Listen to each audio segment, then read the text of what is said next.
Buenas tardes, mi nombre es Juan Antonio Seda, soy el director de la carrera de especialización en discapacidad y derechos de la Universidad de Buenos Aires y dirijo en el marco del Instituto de Investigaciones Ambrosio Gioja de la Facultad de Derecho de la UBA, dirijo un seminario permanente sobre discapacidad y derechos. En ese contexto tenemos la posibilidad de convocar a profesores de distintos lugares de la Argentina y de América y del mundo, y gracias a la posibilidad técnica de este medio, hoy estaremos comunicados con una profesora de una trayectoria excelente y magistral en materia de discapacidad y de educación, con una perspectiva muy comprometida respecto de la igualdad de derechos, muy comprometida respecto de la inclusión educativa y con una magnífica experiencia. Ella visita permanentemente la Argentina, por lo tanto tuve la oportunidad de tratarla aquí en la Universidad de Buenos Aires, e invitarla desde hace varios años a que comparta con profesores y alumnos de nuestra universidad, que comparta distintas experiencias académicas, y hoy tenemos esta posibilidad de contar con ella en una exposición, una charla, una conversación, en un diálogo que vamos a compartir a través de este medio con gente de todo el mundo. Así que bienvenidos a todos a este encuentro, pero también a este seminario de investigación permanente que surge de la carrera de especialización de posgrado y que también surge del proyecto de investigación UBACIT, que dirijo junto con un grupo de docentes y de graduados y de estudiantes también que estudian abogacía, cuya preocupación justamente es lograr la igualdad de derechos de las personas con discapacidad. Bueno, estamos hoy aquí para escuchar a la doctora Sardel Jacobo. Por lo tanto, voy a darle ya paso a la profesora, la doctora Viviana Damiani, para que ella la presente a la doctora Sardel. Yo lo único que quiero es presentar el seminario y decirle a la doctora Sardel Jacobo que para nosotros es un verdadero honor contar con su presencia. Quiero que sepa que la Universidad de Buenos Aires es su casa, que la Facultad de Derecho y este seminario de investigación es un lugar donde siempre tiene las puertas abiertas, porque es una docente con un pensamiento riguroso, pero a su vez con un pensamiento libre, riguroso en lo académico, en lo metodológico, con una trayectoria, pero aparte con una creatividad y un pensamiento libre que da lugar justamente a poder buscar siempre soluciones para encontrar estos ajustes razonables de los que habla la Convención y permitir la igualdad de oportunidades en materia educativa para las personas con discapacidad. Le voy a dar la palabra entonces a la docente Viviana Damiani para que la presente formalmente. Y bienvenida, Sardel, y muchas gracias por siempre tu muy generosa participación con la Universidad de Buenos Aires. Muchísimas gracias, Juan. Siempre las gracias a ti. Bueno, buenas tardes. El currículum de la doctora Sardel es enorme, así que les menciono algunas cosas. Luego ella, si considera que hay cosas muy importantes que faltan, se las irá mencionando. Ella es profesora de la UNAM, la Universidad Autónoma de México, es doctora en Pedagogía, licenciada en Psicología, es presidente de la Red Internacional de Investigadores y Participantes en Integración e Inclusión Educativa, es autora de numerosos libros y artículos. Bueno, yo no anoté, no tengo el nombre de las materias, pero también sé que da muchas materias en el tema que tengan que ver con educación e inclusión. Así que, bueno, doctora, le damos la bienvenida. Estamos todos muy contentos, muy entusiasmados. Este es un tema que acá es de continuo debate, imagino que en México también. Así que, bueno, gustosos de escucharla y que comparta con nosotros toda su experiencia.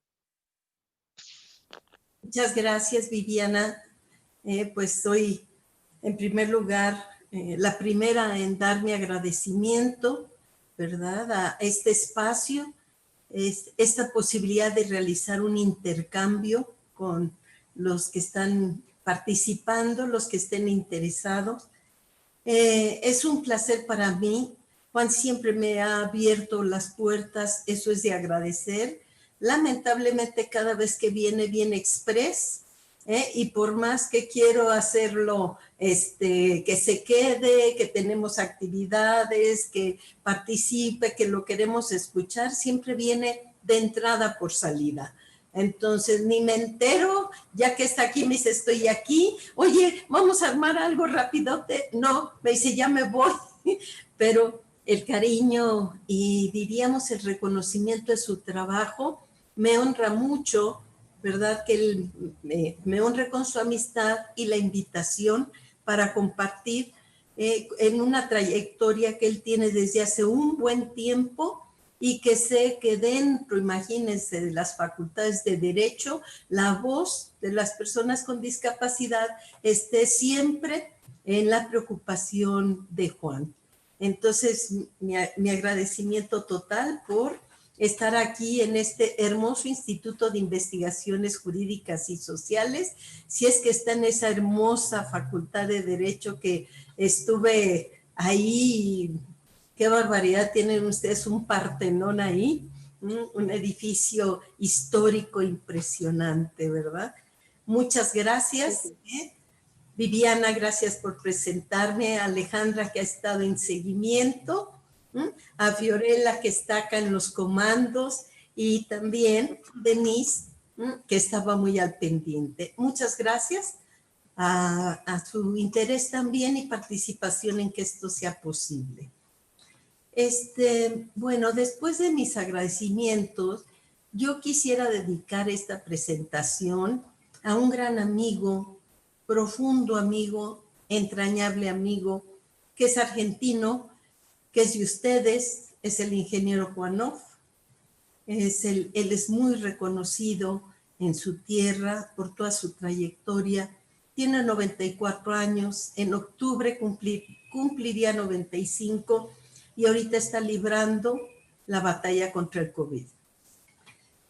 Entonces le quiero dedicar esta presentación porque es inevitable que yo le he tenido una admiración desde el momento que lo vi, por su energía, vitalidad y empuje para hacer siempre participaciones en beneficio de la mayoría. Y esto siempre lo caracterizó en toda su vida. Estuvo a cargo del Instituto Nacional, el INTI, de Tecnología Industrial, ahí en Buenos Aires, ¿verdad? De todo un centro que se dedicó a trabajar tecnología para las personas adultas, mayores, digamos, y para personas con discapacidad. Y bueno, su larga trayectoria es más que conocida. Y va en su homenaje, que lo quiero estar recordando, para que entre todos, si lo pensamos, ¿verdad?, lo ayudemos a que esta batalla la gane.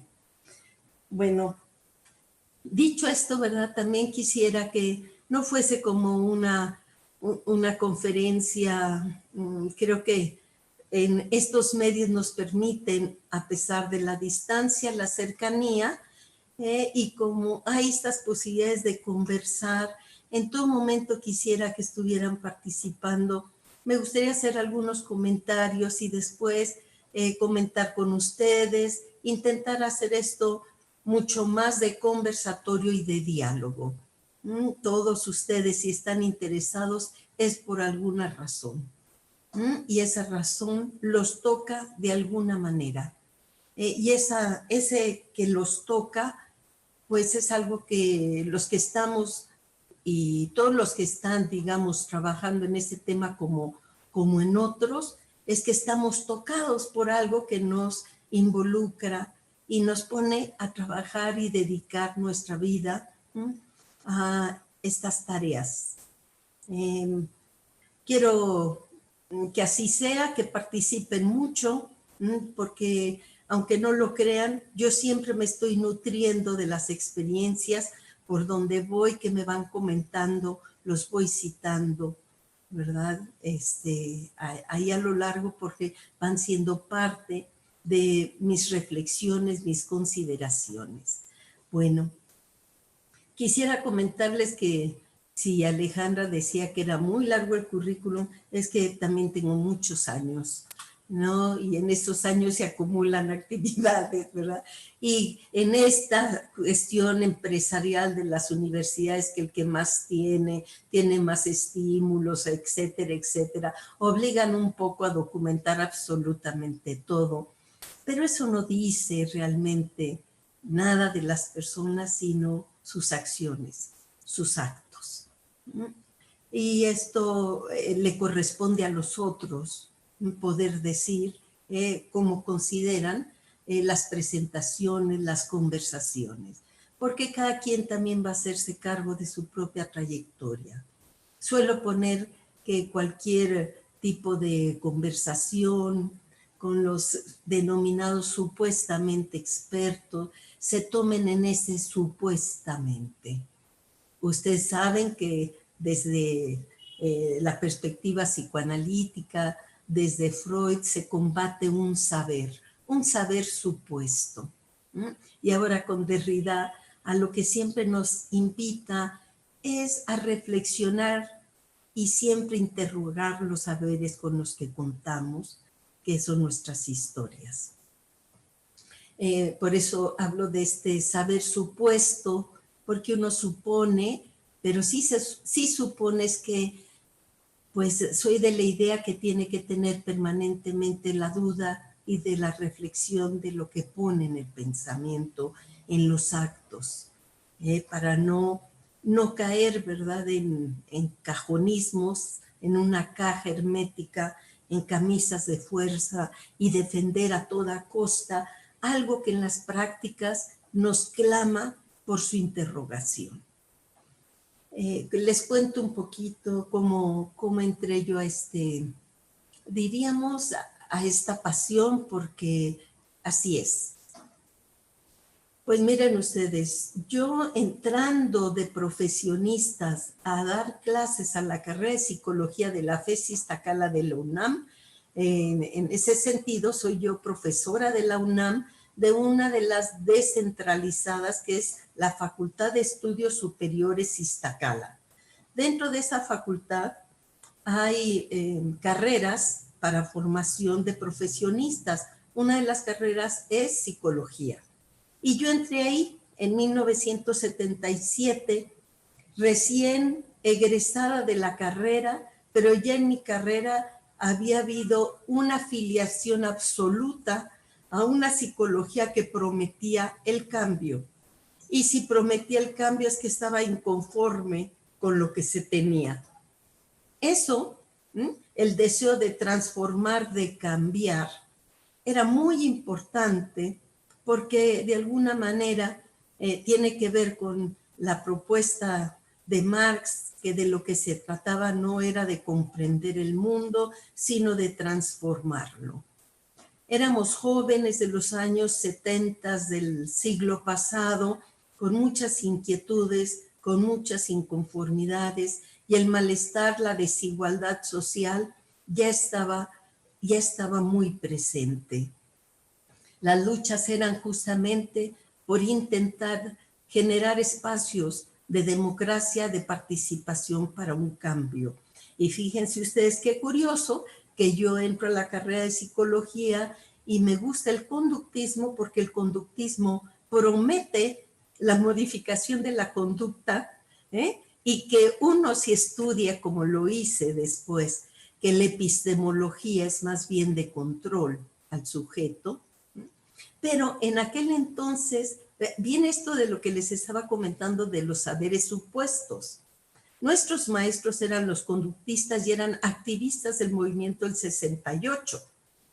Es decir, estaban nuestros maestros comprometidos con condiciones sociales desfavorables y estaban justamente en movimiento.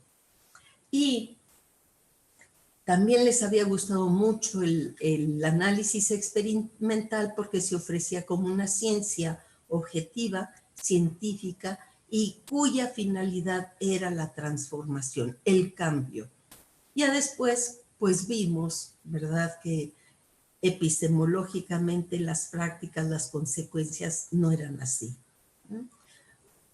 Con todo, cuando yo entro a trabajar ahí, entré, digamos que el currículum era también un inédito en la Facultad de Estudios Superiores de Iztacala. Estaba justamente implementándose un cambio curricular inédito porque era la primera vez que en los 70s se inauguraba un currículum en donde la formación de los psicólogos atravesaba por teoría y la mitad de la carrera se hacía en prácticas en 5 áreas diferenciadas. Eso marcó un paso histórico y transformó de alguna manera la manera de instrumentar currícula en las universidades, porque a partir de ahí se introdujeron formalmente las prácticas de todo profesionista. Entonces, entrando a esta carrera, estaba los primeros semestres en donde se les enseñaba a los estudiantes justamente el análisis experimental, la teoría y los laboratorios de cómo iniciar. Pero a partir del 5º semestre los estudiantes ya tenían que estar en escenarios educativos, clínicos, sociales de la salud. Y a mí me encantaba y siempre me ha gustado mucho lo que les decía, lo social.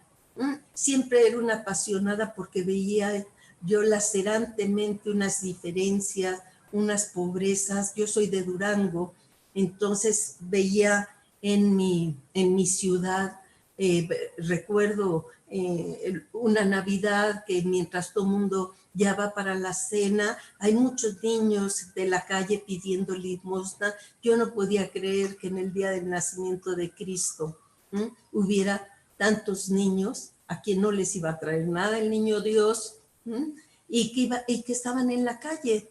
Es decir, esas desigualdades sí me tocaban mucho, siempre me han tocado. Y bueno, Iztacala ofrecía la posibilidad, ¿verdad?, de hacer algo con todo, sobre todo ese malestar en los sujetos y porque pudieran, ¿verdad?, intentar cambiar y darse una vida digna.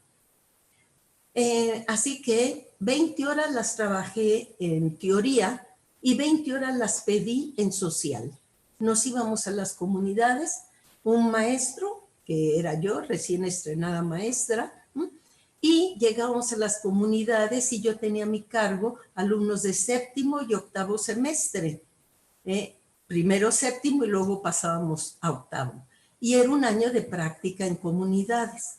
Nos presentábamos, buscábamos a los representantes en esas comunidades, empezábamos a decir cuál era nuestro objetivo, que éramos psicólogos y veníamos a ofrecer nuestros servicios. Y preguntábamos qué demandas tenían ellos en donde nosotros pudiéramos contribuir. En esa entrada, ¿verdad?, a ese primer grupo, me encontré con la sorpresa que tenía un estudiante ciego en 7º semestre. Al final de la clase me acerqué con él y le dije: oye, Alfredo, cuéntame qué es lo que yo tengo que hacer, porque qué necesito hacer, y tú dime qué es o cómo vamos a proceder para que tú estés bien en esta materia. Y me dijo, voy a hacer un preámbulo. Es que las palabras y los significados son muy importantes. En todo país hay buenas palabras y malas palabras, me refiero a ofensivas o que alaban o que son cariñosas. Entre ustedes los argentinos y nosotros tenemos una diferencia en la palabra pendejo. Pendejo para ustedes es un pibe, joven, ¿no? ¿Sí? Bueno, para nosotros no le digan a un mexicano que es pendejo porque es capaz de golpearlos. Es una ofensa infinita porque es tremendo. Pero eso no se dice a cualquier persona, pero en confianza se ocupa la palabra pendejo. Ay, qué pendejo soy. Pero no es una buena palabra, no es correcta. ¿Me explico? La característica de nuestra carrera es que éramos docentes muy jóvenes, muy, muy jóvenes todos, y nos confundíamos con nuestros estudiantes por la juventud. Séptimo y octavo ya casi eran pues compañeros nuestros, ¿no? Entonces había una camaradería y con todo nosotros teníamos la titularidad de ser el profesor y eso ya la universidad nos daba un lugar diferenciado. Pero había esta confianza y esta función al mismo tiempo. Retomo la anécdota. Cuando al finalizar le digo a Alfredo cómo le vamos a hacer, que me diga y demás, y me dice, entonces dime Alfredo, ¿qué voy a hacer? Y me dice, tú nada, Sardel, no tienes que hacer absolutamente nada. Lo único que quiero que mantengas siempre presente y nunca se te olvide es que yo solo soy ciego, no pendejo. Eso me marcó, porque me dijo que era ciego, pero no pendejo. Y entonces lo primero que caí en cuenta es que siempre la discapacidad se le tilda por la falta. Porque no tiene, porque no puede, porque hay que hacer, porque hay que esto, porque hay que lo otro. Y Alfredo me dijo, yo soy ciego, ¿sabes? Nada más. Y a partir de ahí iniciamos, bueno, todo el año. ¿Y para qué quieren que les cuente cómo terminó? Fue contratado inmediatamente como profesor de rehabilitación del área de educación especial, porque había prácticas de educación especial y teoría para atender lo que en aquel entonces se llamaba retardo en el desarrollo. Alfredo fue contratado para trabajar con la rehabilitación de niños ciegos, porque las prácticas recibíamos niños y por un semestre ofrecíamos servicios de apoyo académico. Hacíamos un diagnóstico, veíamos que hacía falta, instrumentábamos estrategias y demás, y al final valorábamos qué tanto habíamos apoyado el desarrollo de los niños. Las madres llevaban a los niños y se quedaban en una sala de estar mientras los estudiantes hacían el paso de la práctica en educación especial con niños. Bueno, él fue contratado para la rehabilitación, les digo, en niños con ceguera, y yo, después de teoría y de social, me pasé completito al área de educación especial y empezamos a trabajar juntos. Y como empecé diciéndoles que Alfredo me dijo, solo soy ciego, empezó una amistad en donde él me mostró que era la ceguera. Entonces, a través de su experiencia, de su vivencia, yo nunca entré con la ceguera como discapacidad. Yo veía a Alfredo cómo se las arreglaba absolutamente en su existencia. No solo eso, sino empecé a asombrarme y él me empezó a mostrar lo que yo digo, que era para él el mundo de la ceguera.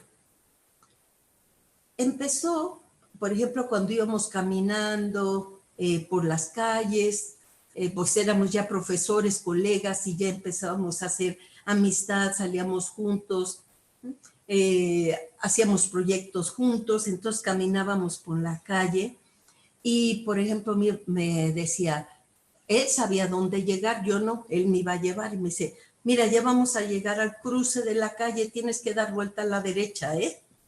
Yo le decía, ¿cómo sabes que ya vamos a llegar al término de la calle, Alfredo? Ay, pues que no sientes las corrientes de aire, empiezan a entrar de aquí y de allá. Entonces yo en la vida había percibido eso.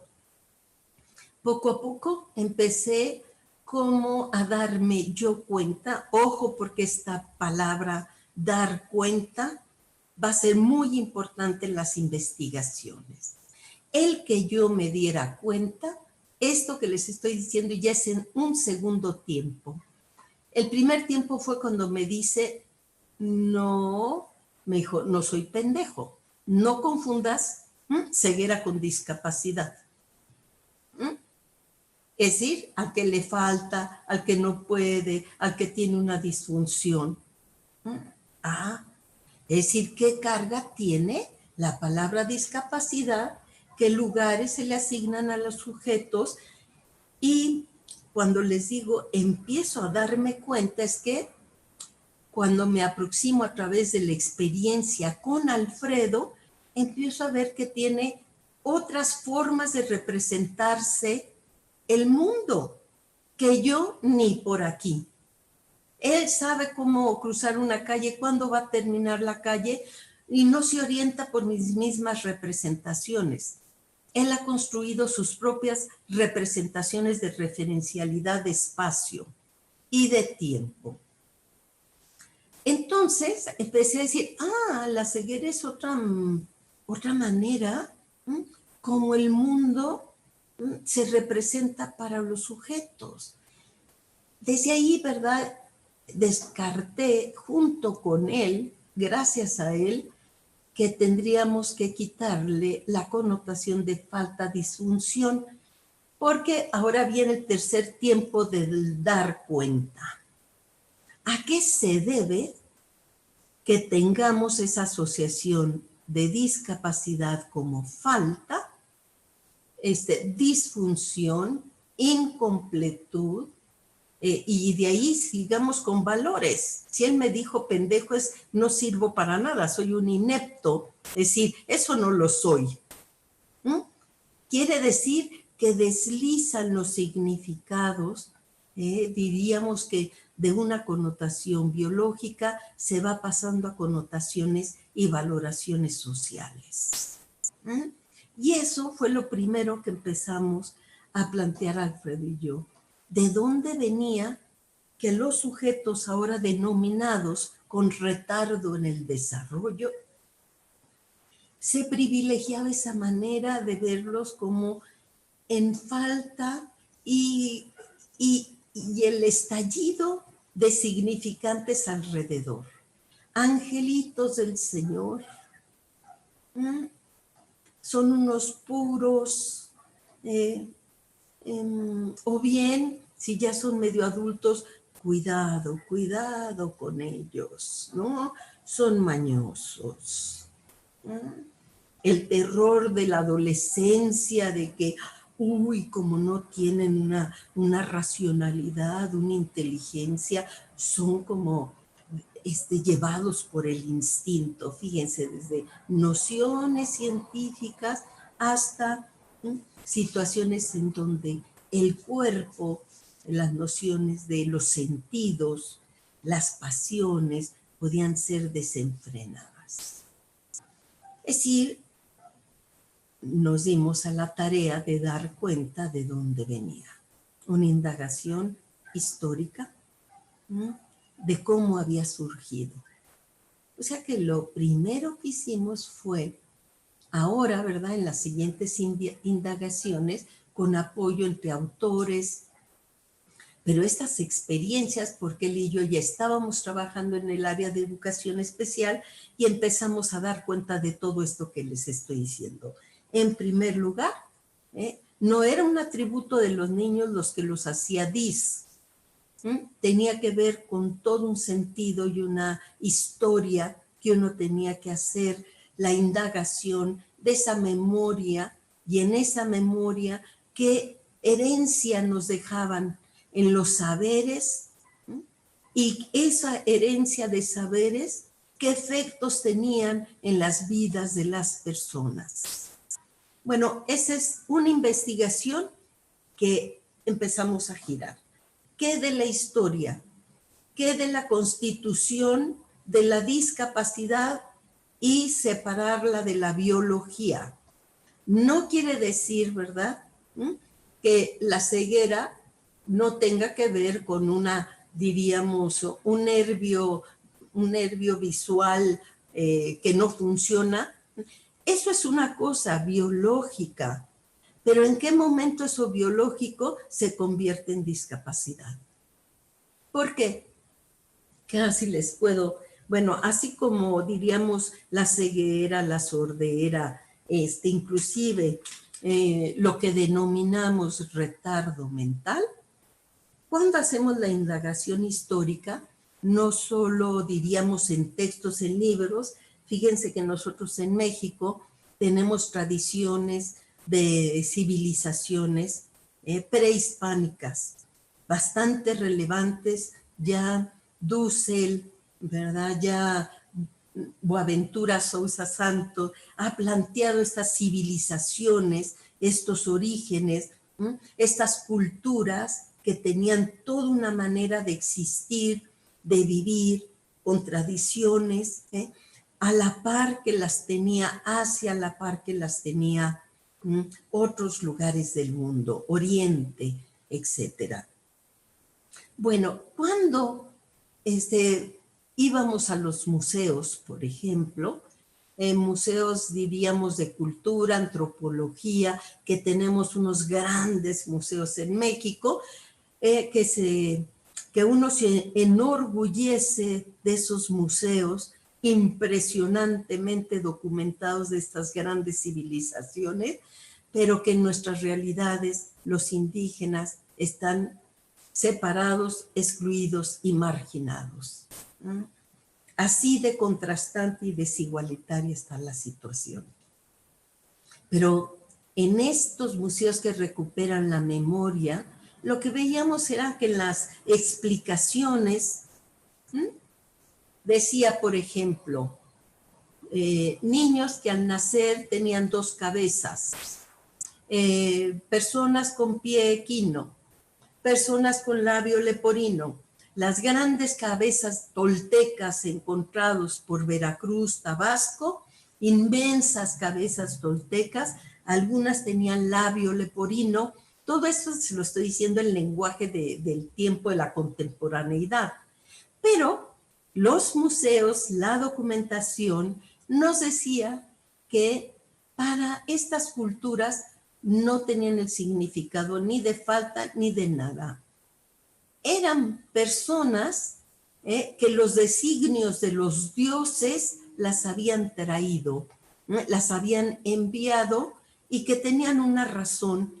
Y para los originarios, no quiere decir que en todos, diríamos que hay que estudiar las culturas para ver qué significados tenían a lo que nosotros consideramos hoy discapacidad, y vamos a ver que las significaciones, las culturas, los modos de vida eran tan diferentes que los lugares que tenían las personas pues corresponden a cómo las culturas representan las diferencias. Y nos damos cuenta que tenían en estas culturas un lugar preferencial porque eran enviados de los dioses.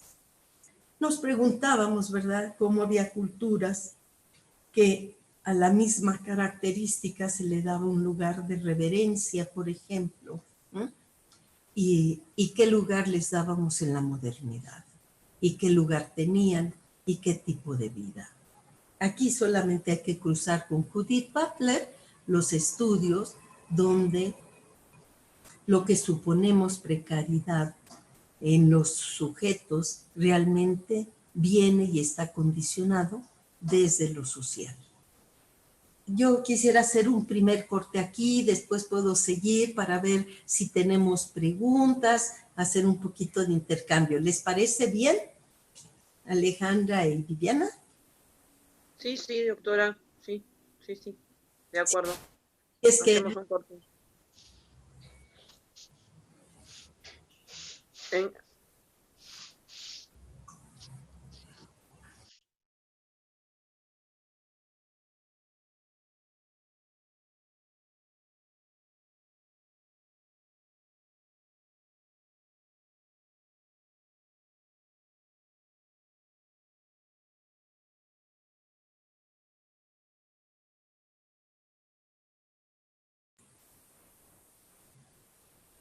Ay, dije Denise y es Alejandra, ¿verdad? Alejandra, Denise y usted, Viviana, si tienen una pregunta, ustedes, comentario.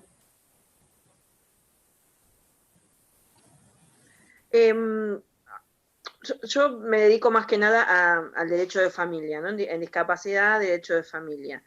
Y todo lo que tiene con educación, que ver con educación, por supuesto, está bastante relacionado.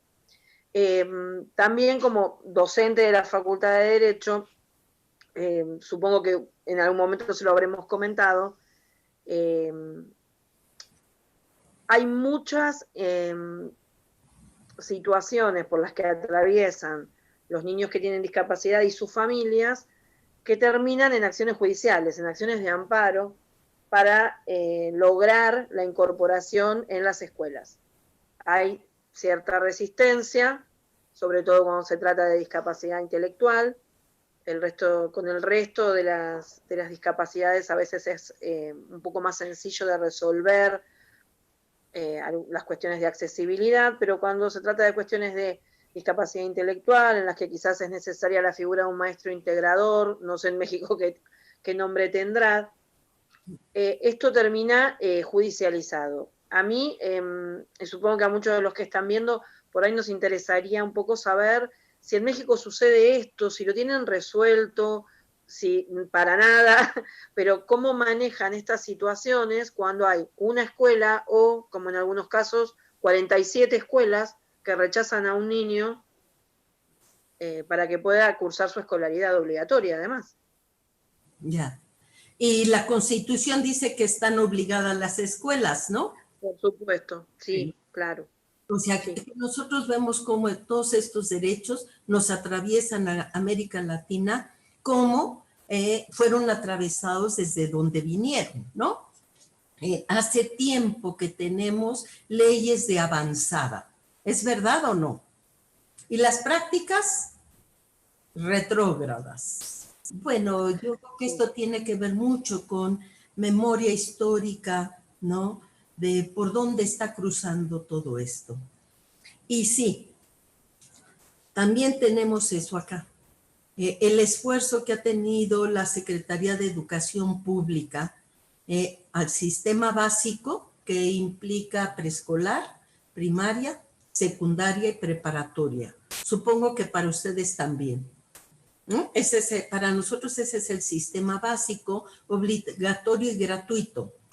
Ahora con el presidente López Obrador se hizo la universidad también gratuita. Y es un avance que se diga y se estipule, pero volvemos a que las realidades, si no hay ni presupuesto, ni nada que respalde la proclamación de derechos, quedan en parte fallidas por eso, en parte por la memoria histórica, en parte por la estructura económica política que compartimos, diríamos, un neoliberalismo feroz. Bueno, diríamos que ha habido un esfuerzo titánico por parte de la Secretaría de Educación Pública por hacer efectivo que ningún niño pueda ser rechazado. Igual que supongo con ustedes tenemos maestras integradoras, nosotros las tenemos bajo un sistema que se llama USAER, Unidades de Servicio y Atención a la Educación Regular, ¿sí? Estas unidades son un conjunto de académicos de educación especial que por equipos se trasladan a las escuelas básicas. Algunos ya están asentados en un espacio permanente de las escuelas regulares, pero empezaron los equipos a introducirse a las escuelas regulares y empezar ahí un terapeuta del lenguaje, un psicólogo, un pedagogo o maestro a intervenir en los grados con los maestros, haciendo detección, ofreciendo capacitación para que se pudiera llevar a cabo el proceso de integración. Los primeros tiempos, lo más fácil fue que los maestros les dijeran, este es el niño que anda mal, lléveselo.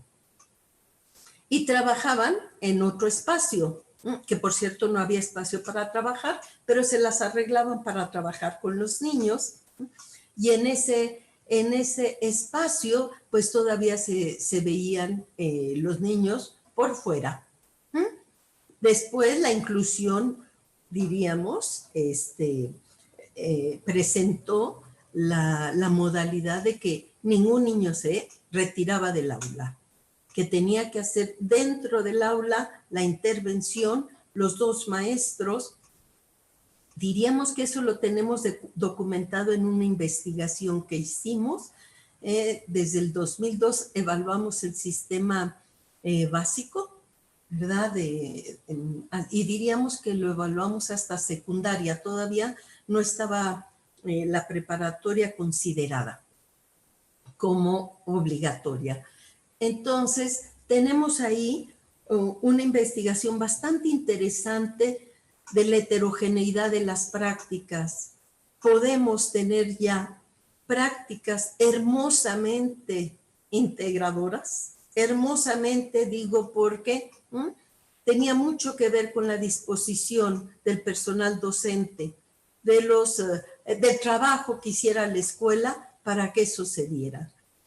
El problema es que siempre se consideraba un asunto individual del profesor, de la familia del niño, del profesor de integración, y no estaba este proyecto que la inclusión trae de que en conjunto abordemos la escuela en su conjunto. Bueno, muy de los pesares nosotros encontramos diferencias en todos los estados que investigamos. Fueron 19 de 32 estados y estuvimos en zonas rurales, zonas indígenas, zonas, digamos, de ciudad, en zonas marginadas y zonas más o menos bien. Y tenemos un mosaico en donde pesa esto histórico de la discapacidad, de los que, pues son los niñitos que no pueden. De hecho, ahora se les llaman los niños de USAER, por ejemplo, que es un retorno a otra etiqueta, ¿no? Una nueva etiqueta para lo que antes había, y claro que es otra modalidad diferente, pero el sentido parece que desplaza. Entonces, tenemos prácticas muy exitosas y prácticas muy lamentables, Viviana, muy, muy lamentables. Y lo que sí comprobamos tiene que ver con una disposición, y diríamos, si hay una voluntad política disposicional de supervisión, que es abarcar varias zonas, ese efecto de voluntad política se ve en todas las escuelas que le corresponde la supervisión. Eso no cabe duda. Hay una decisión, un compromiso y una acción. Y así podemos ver, si en una escuela nadie más que el maestro de quinto es el que está comprometido, pues en ese grupo, en quinto, hay efectos. Entonces, el concernimiento, la disposición nos muestra que hay cuestiones de estructura que si no se dan políticas básicas, no solo en el decir, sino en el hacer, los resultados son magros, pero no totales, porque siempre hay personas dispuestas, porque lo que atraviesa, y mucho en el medio docente, es la ética, que implique el hacerse responsable de los otros. Y eso salva siempre. Y tenemos la documentación por prácticas, por experiencias, ¿verdad? Pero como para plantear mi punto de vista, hay una serie de elementos, dimensiones heterogéneas en las situaciones. Pero una cosa es contundente. Si hay algo estructural con decisión, algo cambia. Y si no lo hay, no quiere decir que nada cambie. Vienen resistencias, vienen prácticas, vienen experiencias que mueven, movilizan y llegan a ser transformadoras y tienen efectos que empiezan a irradiar en otras escuelas. ¿Te parece esto o tú cómo ves, Viviana? Bueno, acá no, no sé si entendí bien, pero de lo que yo entendí, de lo que comentaba usted, doctora, las maestras integradoras, lo que nosotros llamamos maestras integradoras, estos equipos forman parte de las escuelas. O sea, dependerían, lo que nosotros decimos dependen del Estado. Claro. Acá no es tan automático. Entonces, nada, me resulta muy interesante lo que usted me cuenta. Acá hay muchas, como le decía yo, hay mucha preocupación y yo además le digo mucha angustia de las familias porque pasa el tiempo, porque, bueno, y ahora con esto de la clase no presencial, la virtualidad, realmente la situación está todavía más complicada. Además aquí el conseguir las maestras integradoras es también algo muy arduo. A veces uno termina en amparos ante la justicia para pedir que la obra social cubra el gasto de maestra integradora. Entonces, no, acá yo no lo veo como usted lo comenta, como algo mucho más organizado. Coincido totalmente en que es una cuestión de, bueno, política pública, por supuesto, y además de esta predisposición y esta organización a nivel escolar y que toda la escuela acompañe y forme además, ¿no? Que se formen los docentes un poco en discapacidad. Eso también me interesa preguntarle. Allá los docentes, ¿reciben alguna capacitación para el caso de que tuvieran algún niño o adolescente con una discapacidad? Sí, permanentemente están en capacitación. Una cosa es que reciben capacitación y vuelvo de nuevo a ver, otra cosa son los efectos en las prácticas que siempre se dan paradojales, ¿no? Y México tenía un sistema dentro de la Secretaría de Educación Básica de una Dirección General de Educación Especial. Esa Dirección General de Educación Especial en los años 70, de los 70 a los 80 del siglo pasado, se encargaron de crear escuelas de educación especial en todo el país. Y ahí fue donde las maestras tenían una formación que ya tenían tiempo de estar trabajando con niños con discapacidad y se crearon las escuelas de educación especial.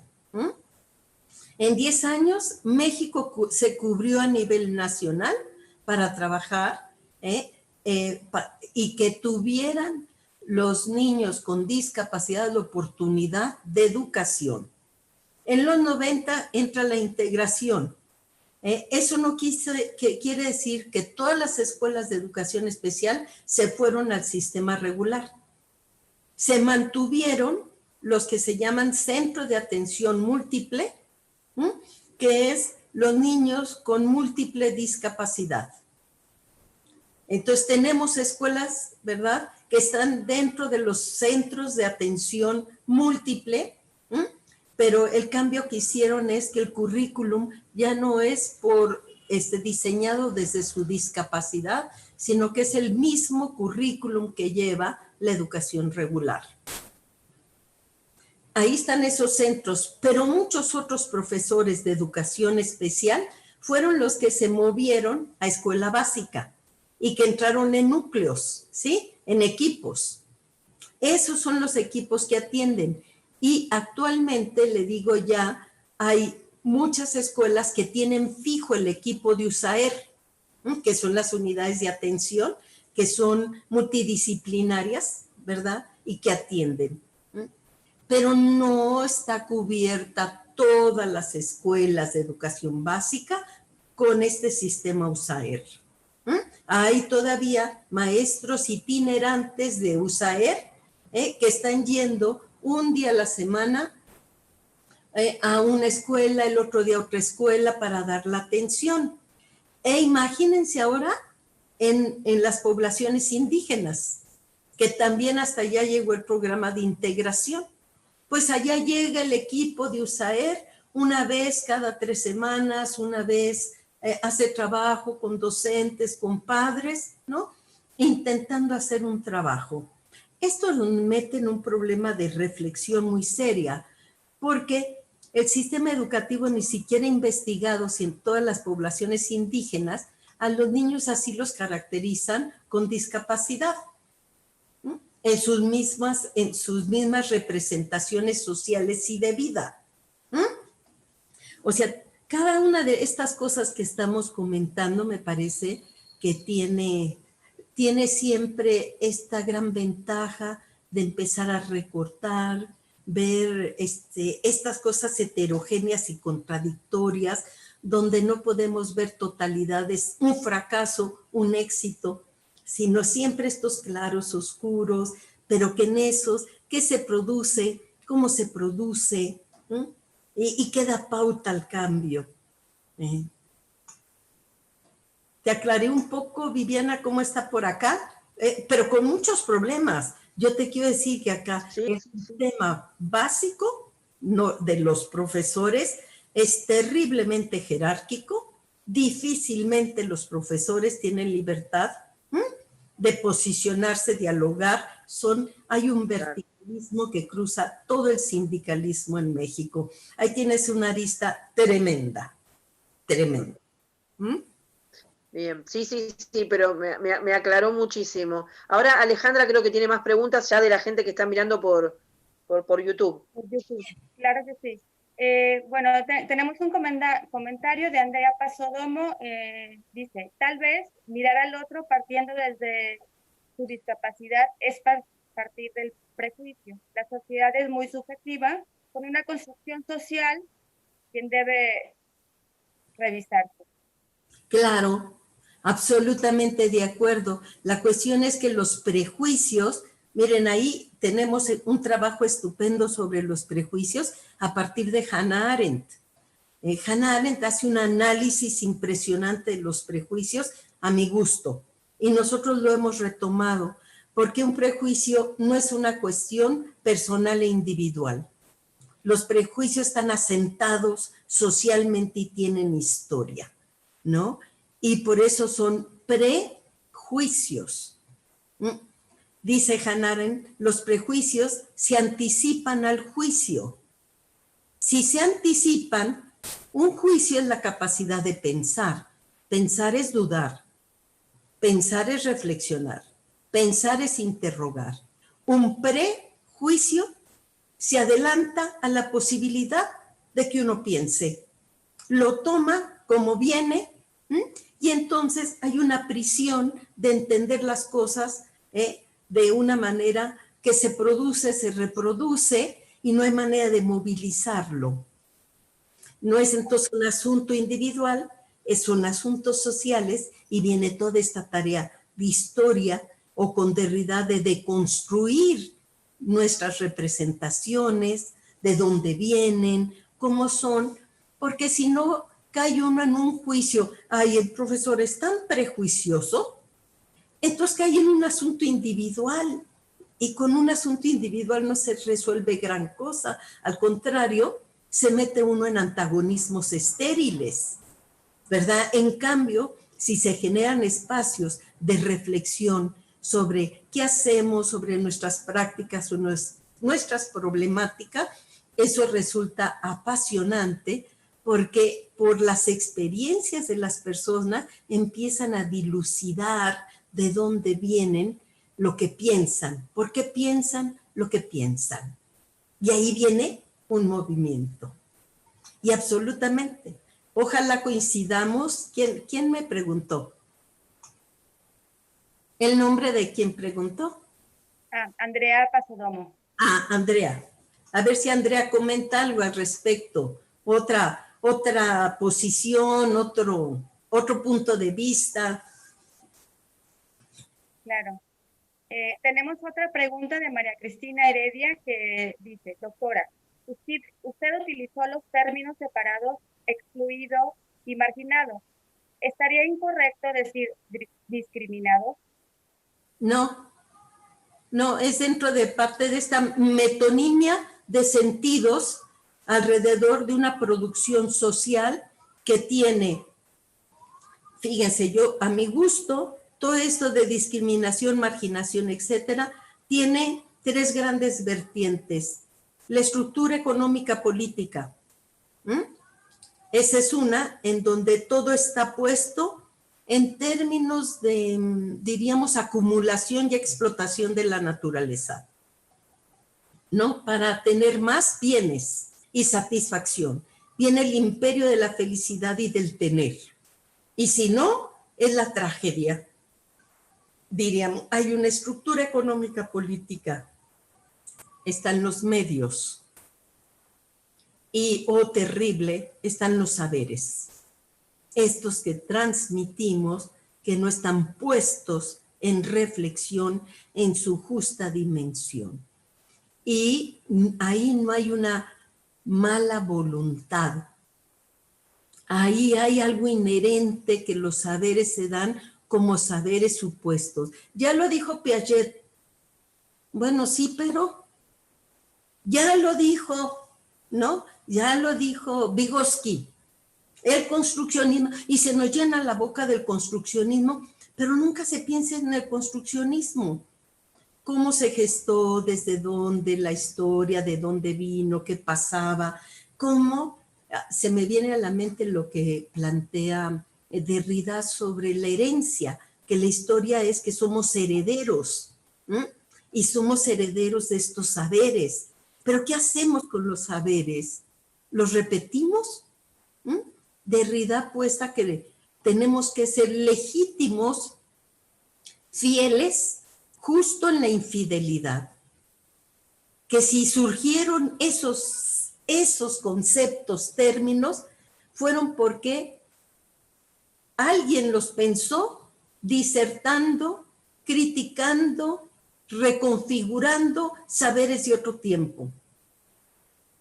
En este, ¿verdad?, movimiento de estar en permanente interrogación. Entonces, si nosotros tenemos de herencia saberes, lo primero, aquí tengo una anécdota, no es anécdota, es una metáfora hermosísima de Walter Benjamin. Walter Benjamin nos previene de no confundir los conceptos con la realidad.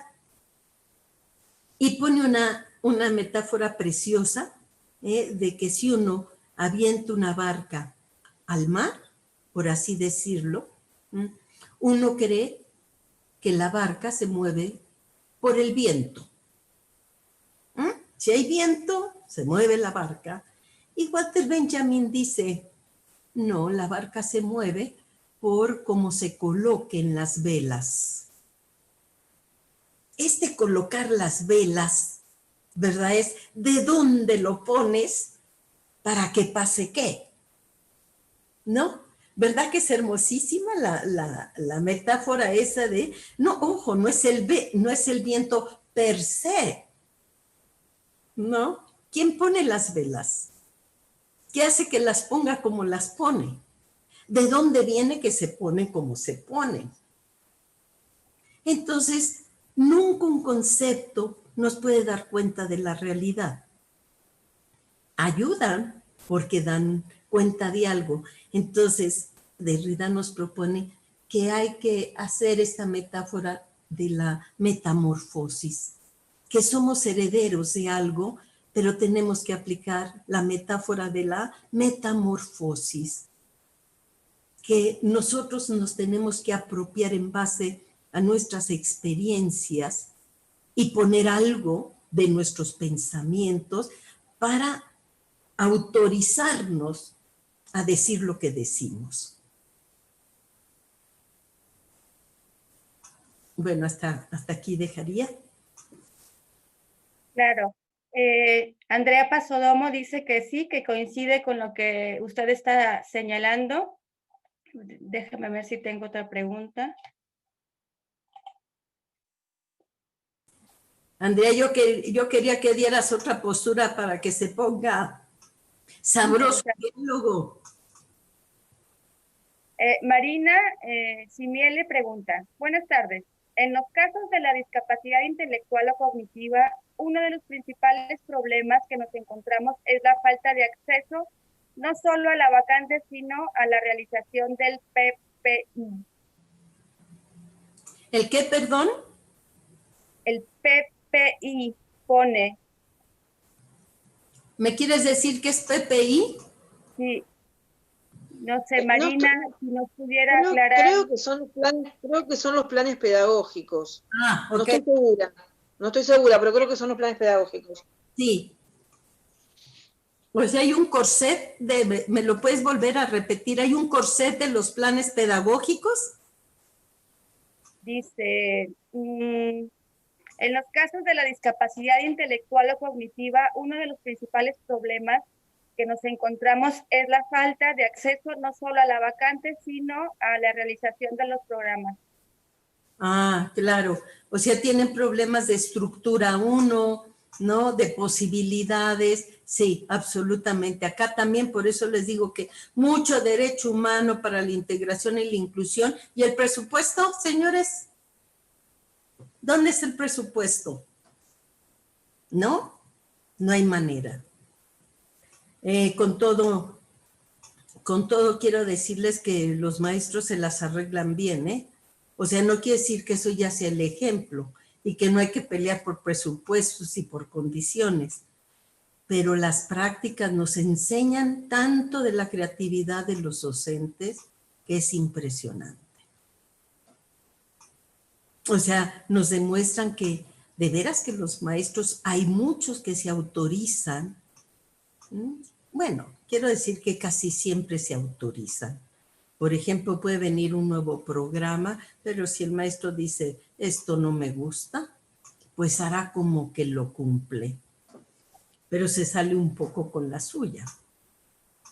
Y de la otra parte también, por mucho corset que pueda tener, se sale con la suya y hace aperturas, ¿verdad? Dignas de ser testimonios, ¿eh? Claro. Claudia Lema dice, comenta, educación especial se da como una carrera diferente y no como parte del programa del profesorado de primario y secundario. Por lo tanto, la formación del maestro carece de perspectiva de discapacidad. Sí, ahí está otra herencia, ¿no? Ahí está otra herencia formativa. Viene una herencia, diríamos que por los contextos históricos fue impresionantemente revolucionarias. Las normales, como por lo menos en mi país, las escuelas normales fueron las primeras que empezaron a formar profesores para levantar la educación al país. O sea, gran proyecto. Las beneméritas ahora escuelas, ¿verdad? Fueron un lujo en nuestro tiempo que permitieron la introducción de la educación, pero teníamos una noción de educación donde ni siquiera ni por aquí estaba tan, diríamos, tan mostrada estas diferencias de niños con discapacidad y sin discapacidad. Es decir, estos saberes sobre la infancia también se fueron desarrollando. Y les digo que por lo menos hay experiencias en México desde principios, bueno, desde antes, pero son documentos muy chiquitos. A ver, me voy a meter un poco acá la historia en mi país, no sé allá. Miren, se dice que la educación especial es la responsable de la discriminación y marginación porque mantiene a los niños fuera de. Y hay un pleito entre, hay una controversia en una tendencia que quiere desaparecer la educación especial y otra tendencia que dice que por ningún motivo puede desaparecer si gracias a ellos ha habido una serie de especialidades en atender a los niños acorde a sus requerimientos. Bueno, pareciera ser que las escuelas estas nacieron juntas y pues no. Mucho antes, por lo menos en Francia y se reproduce en México, mucho antes que tengamos la posibilidad de una educación nacional, ya teníamos experiencias de educación especial que no se le llamaba educación especial. Los institutos, las escuelas para sordos, para ciegos. Eso lo constatamos siglo XVIII, siglo 1700, sí, siglo XVIII, siglo XIX. Hasta que florece bien de la Revolución Francesa y cunde en el siglo XIX, ya en 1810, que es siglo XIX, en nuestros países se va declarando el Estado Nacional, se va declarando el Estado con la obligación de la escolaridad para toda su población. Y entonces ya teníamos escuelas que atendían a diferentes poblaciones, reducidas, lo que fuera, y la historia es hermosa. Cuando se juntaron, qué fue lo que las hizo juntarse, cómo apareció todo ese paralelismo, es muy importante.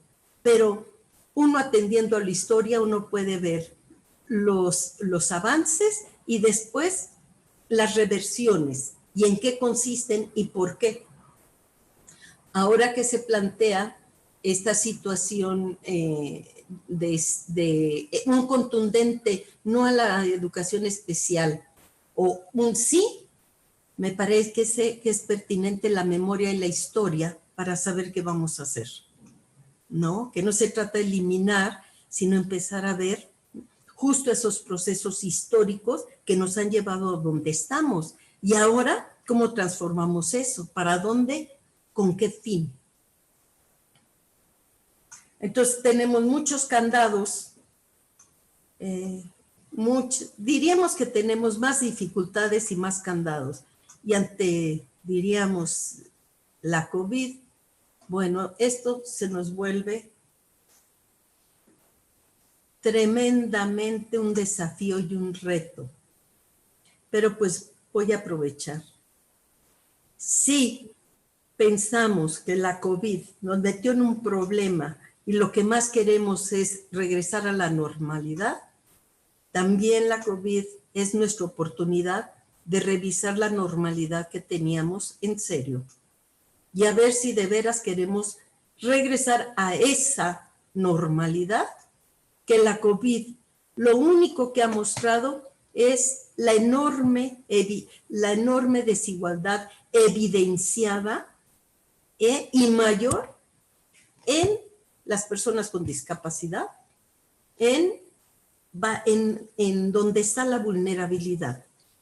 Es decir, esto no es culpa de la COVID. Esto es, ¿verdad? Ahí es donde tenemos que ir y entonces es un gran reto para que empecemos a ubicar en dónde tenemos que ir posicionándonos, reflexionándonos, con cuidado, porque tenemos la gran oportunidad histórica de cambiar. Ahí nos aclara Marina, nos dice que es proyecto pedagógico individual. Tenemos otra pregunta, Marcelo Silver nos dice, ¿cómo piensa usted, se puede motivar a los docentes para trabajar con niños con discapacidad?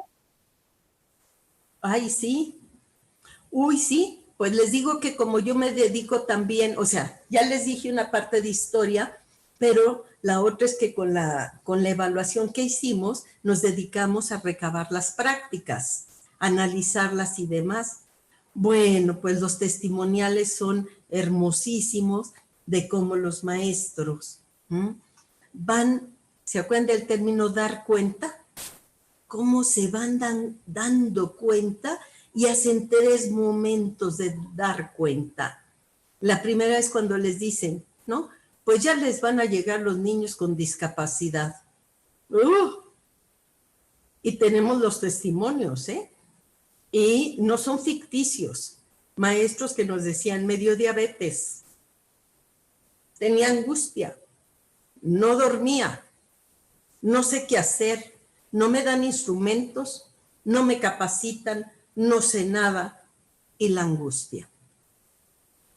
Cuando no les queda de otra, ¿verdad? Pueden decir, como algunas. Pues ya está aquí, ¿verdad? Pues yo soy docente, ¿verdad? Pues algo tengo que hacer, tengo que dar cuenta. ¿Mm? Y ese dar cuenta es una disposición. Y en ese momento hay un giro y un cambio. ¿Mm? El tercer tiempo me parece que es cuando vuelves a entrevistar a la maestra y me dice, ay, ¿se acuerda yo cómo estaba de angustiada de fulanita? ¿Viera qué inteligente me ha salido, maestra? ¡Qué barbaridad! Es decir, esas transformaciones, todas esas experiencias son el bagaje de las prácticas que pueden ser intencionalmente reflexionados por los docentes para que puedan ir retomando sus propias experiencias. La educación tiene que ser reformulada. La verdad es que no solo les dije que es un desafío de un tiempo, es el desafío de una reforma educativa. No podemos seguir concibiendo la educación como la tenemos. Mi lema es, o la educación es inclusive o no es educación. O es inclusiva o no lo es. Y de origen, y de constitución y de fundamento. Y con inclusiva no quiere decir más que volver a la herencia de que era la educación. Pero ojo, no es la herencia de lo que era antes y replicarla. Es hacer la metamorfosis del sentido de la educación. Y el sentido y las huellas fue, como siempre, los vulnerables, esos todos accedieran a una situación equiparable a la de todos, por así decirlo. Esas huellas, nosotros seguimos en deuda, esa es la tarea de la herencia, no repetir, transformar, y por eso si es tarea tenemos responsabilidad.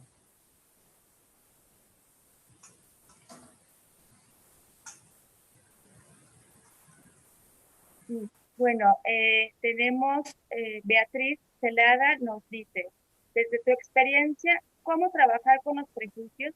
Entendiendo que son un asunto social, no hemos avanzado mucho.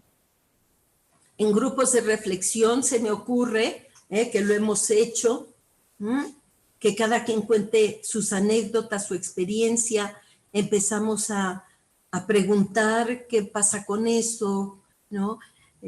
Darle espacio, diríamos, a las voces múltiples de los docentes, de los padres, para que puedan empezar en un intercambio y se dé la posibilidad de reflexionar todo esto.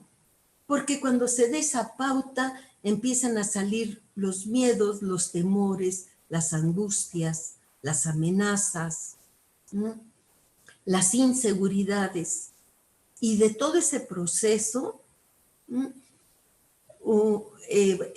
apuesta, ¿verdad? Que no siempre se logra, pero es una apuesta que siempre tenemos que hacer. Es que hay una reflexión y que cada quien se puede ir haciendo cargo. Eso no quiere decir que el hacerse cargo implica una responsabilidad conjunta en las escuelas, una responsabilidad conjunta de padres. Pero yo creo que tenemos que estar gestando lugar a los diálogos, a las voces y a las reflexiones como una tarea permanente entre todos los actores sociales, y estoy diciendo todos, iniciando con los niños, para que tenga lugar a que todos puedan participar, reflexionar, y entre todos, porque es un esfuerzo de un entre, no va a ser el esfuerzo de un maestro, es un esfuerzo siempre político, de una relación entre, con los otros.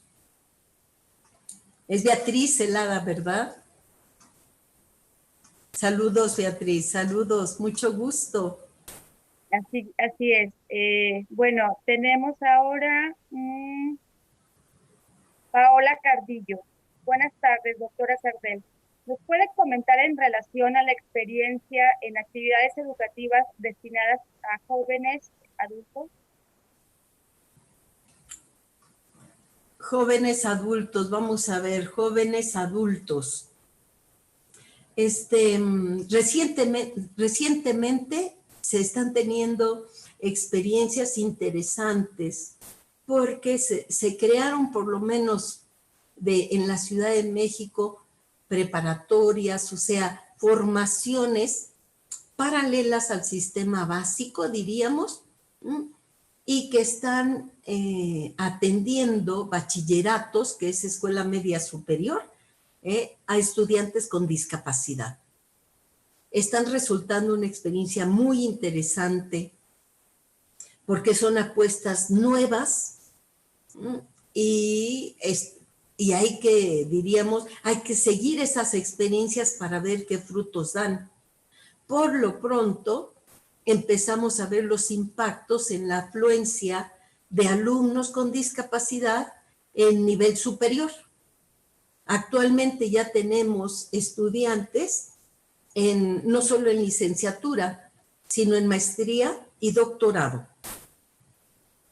Y eso está resultando realmente, ¿qué les diré? Muy prometedor, porque los nuevos investigadores son al mismo tiempo actores y están moviendo a partir justamente de saberes en movimiento, saberes que transforman, están impactando en sus instituciones, arman asociaciones. Y bueno, vamos a ver porque esto todavía es una minoría, pero se está moviendo. Hay esas experiencias y pocos estudios. Les quiero decir que ustedes en Argentina están bastante avanzados en todos los procesos inclusivos en educación superior. A diferencia de pues otros países entre los que estamos nosotros. Muy poca atención seria, diríamos, porque ustedes abren las páginas de las páginas web de las universidades, todas son inclusivas, todas, ¿no? Pero váyanse a las realidades y van a ver que no. Y por la documentación, por la investigación, por las redes en las que participo, Argentina, Colombia, son punteras. Entonces tienen bastante experiencia y además tienen una nota particular. Yo considero que en México domina mucho toda la influencia de la experiencia española. Es decir, España ha tenido un fuerte impacto en la integración y en la inclusión educativa. Y con todo yo he visto que de lo que he leído en Argentina, tienen experiencias propias. Empiezan a tener propuestas propias, y propias quiero decir con particularidades del sur. Eso hace una diferencia, y me parece que Colombia, Argentina, Chile, por supuesto, y en todos lugares hay experiencias importantísimas y relevantes, pero como marca, diríamos, como línea, por lo menos se distingue. Vean ustedes, en búsqueda de bibliografía, domina mucho la bibliografía argentina. De sur, yo diría del sur, ¿no? Bueno, será cuestión de ver si es cierto lo que estoy diciendo, ¿no? Sí, coincido con usted, doctora. Bueno, Andrea Pasodomo nos sigue con el debate, nos dice, la formación en discapacidad debe estar dentro de la currícula general de la formación docente. Solo así tendremos escuelas comunes inclusivas. Bueno, ahí es lo que decía, miren, lo inclusivo tiene que estar no, es que la educación debe ser otra para que no tengamos que entrar ahí como, con permiso, con permiso, con permiso. No sé si me explico, es decir, es una cuestión de reforma de fundamentos de educación.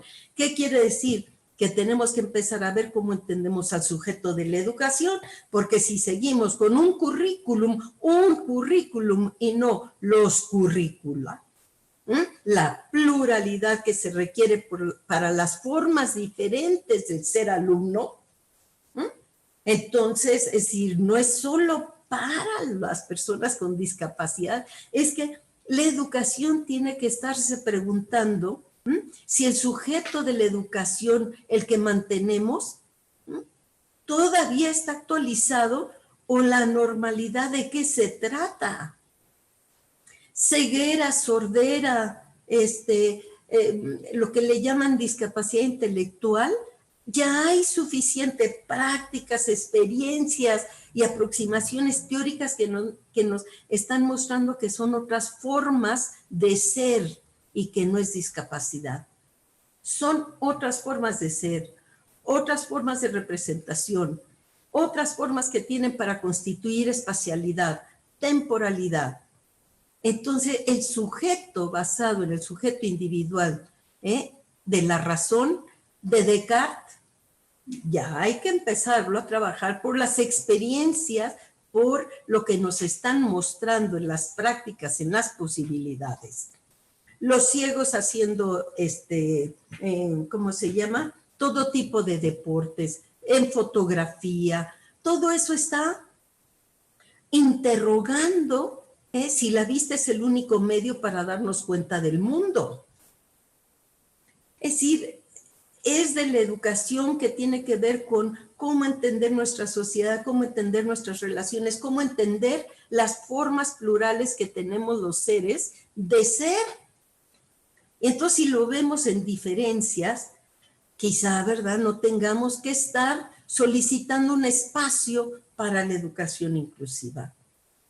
La educación tiene que ser revisada bajo la pluralidad de la concepción de lo humano. Vivimos entre plurales, no en la división normal-anormal.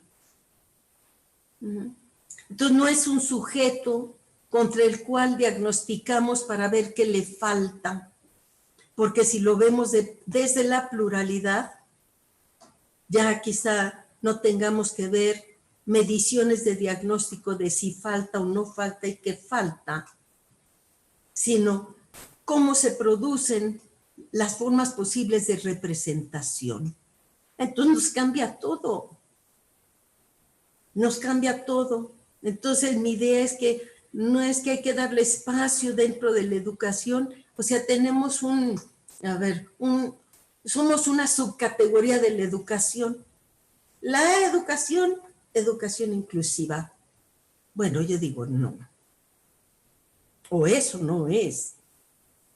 El humano es en pluralidad.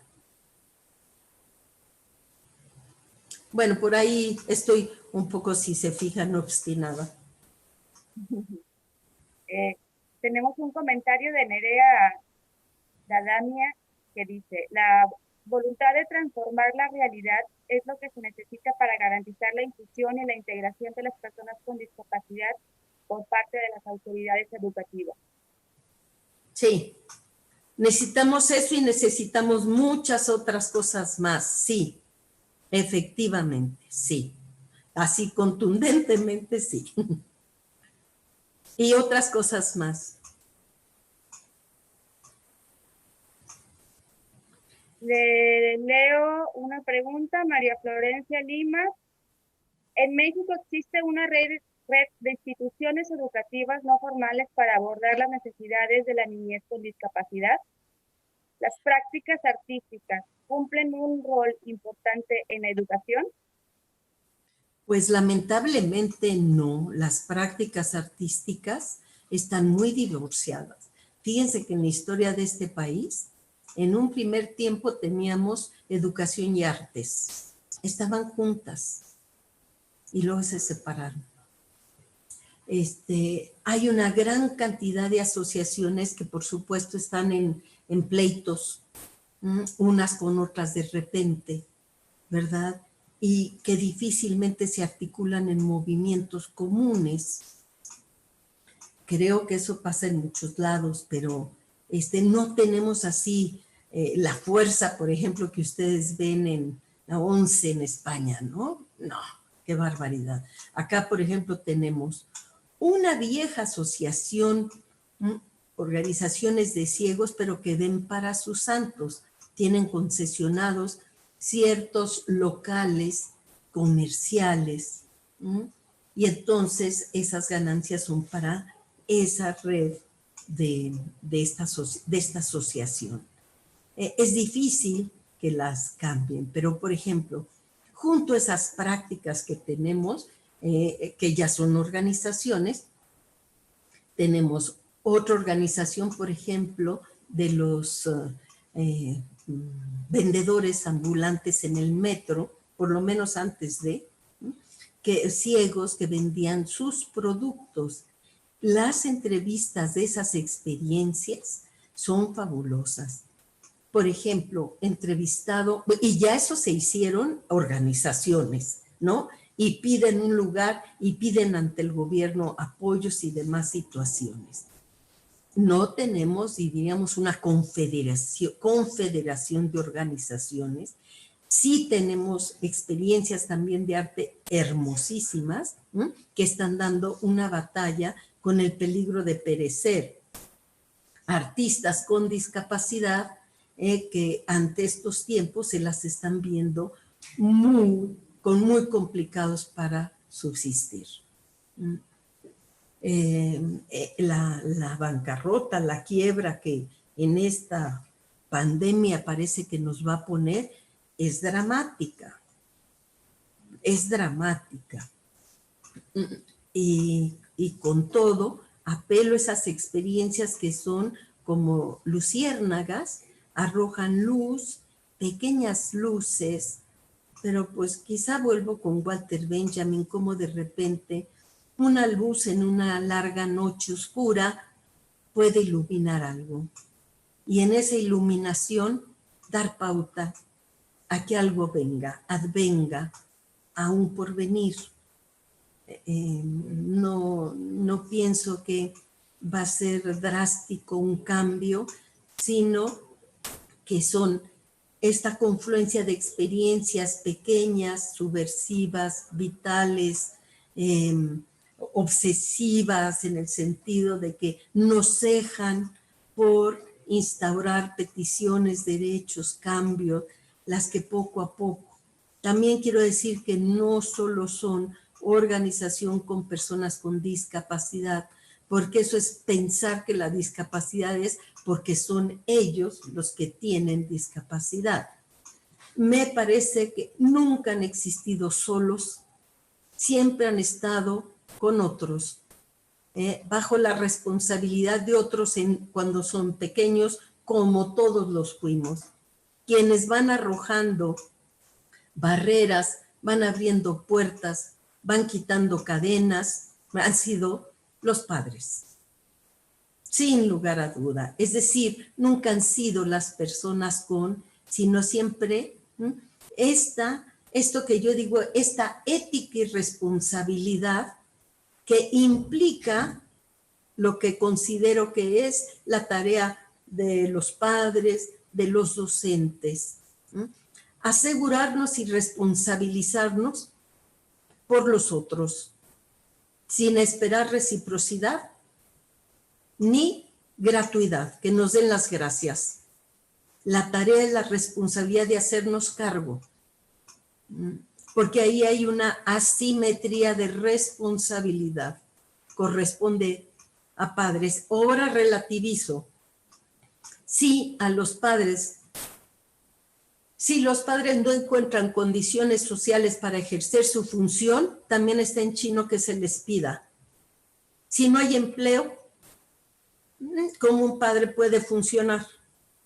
Es decir, tampoco es tan gratuito exigirle a los padres que se responsabilicen, porque acá existen, ¿verdad?, políticas, condiciones sociales que si dan pauta que la gente encuentre su función y su lugar, bien, pero ¿y si no? Ya perdí un poco el hilo, pero por ahí va. Bueno, Ale, no sé si hay más, consultas o comentarios. Sí, hay algunos, pero